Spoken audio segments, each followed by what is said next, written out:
She left home full and came back with nothing, or so she thought. What if the worst season of your life was actually the setup for redemption? The story of Ruth opens in the dark days of the Judges, a time of chaos, compromise, and spiritual famine in Israel. A literal famine strikes Bethlehem, forcing Elimelech, his wife Naomi, and their 2 sons to leave the promised land in search of survival.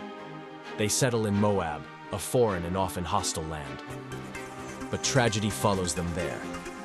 Elimelech dies, leaving Naomi a widow in a land that is not her own. Her sons later marry Moabite women, Orpah and Ruth.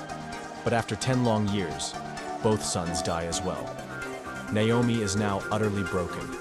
No husband, no children, no inheritance, and no protection.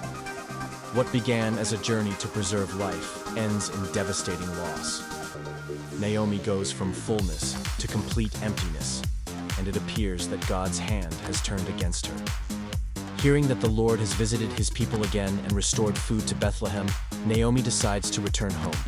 With nothing left for her in Moab, she urges her daughters-in-law to stay behind and rebuild their lives. At first, both women weep and cling to her. Naomi pleads with them again, explaining that she has nothing to offer, no future, no sons, no security. Orpah kisses Naomi goodbye and returns to her people, a painful but understandable choice. But Ruth does something extraordinary. She refuses to leave. Ruth clings to Naomi and delivers one of the most powerful declarations of loyalty in all of Scripture. Where you go, I will go. Where you stay, I will stay. Your people will be my people, and your God, my God. This is more than emotional devotion. It is a covenant decision. Ruth turns her back on her homeland, her gods, and her future security to bind herself to Naomi and to the God of Israel. In the middle of Naomi's despair, Ruth becomes a living testimony that God has not abandoned her after all. When Naomi and Ruth arrive in Bethlehem, the whole town is stirred. The women recognize Naomi but are stunned by her condition. The years of loss have carved deep wounds into her soul. Naomi responds with bitterness. Do not call me Naomi, which means pleasant.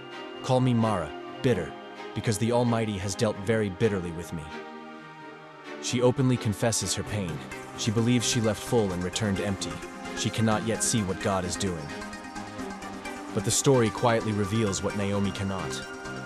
She has returned with Ruth, a faithful companion whose loyalty will become the channel of God's provision. The chapter closes with a subtle but powerful detail. They arrive in Bethlehem at the beginning of the barley harvest. What looks like an ending is actually perfect timing. God is already setting the stage for redemption. Ruth 1 reminds us that God's greatest works often begin in seasons of loss. When everything feels empty, He may already be positioning redemption just beyond our vision. What Naomi sees as bitterness, God is preparing to transform into blessing, not just for her, but for generations to come.